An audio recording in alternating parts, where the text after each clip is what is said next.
Hey there, this is the lesson overview for the founding documents of the United States. We're going to talk about the Declaration of Independence and the U.S. Constitution. Our expectation is that you can analyze and evaluate the text, intent, meaning, and importance of the Declaration of Independence and U.S. Constitution. The language objective states that you'll be able to write about the purpose of the founding documents by completing a chunked reading response. So, your completion time is estimated to be at about 45 minutes. In the overview, you will watch this video discussing the components of the lesson.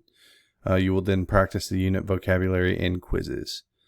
Be aware that you will actually have a vocabulary quiz at the end of each week. In the learning folder, you will watch the lesson on the founding documents of the United States, including the Constitution and the Declaration of Independence. Make sure you take notes if you need to. After completing that, you will move to the practice folder. Okay. You will complete the discussion board post in complete sentences, and then you will read the text from the Declaration of Independence and U.S. Constitution in the processing activity, and then you will answer the questions below in complete sentences. Following that, you will complete the lesson quiz at the end of lesson number 1. Best of luck. You guys are going to crush it. You got this.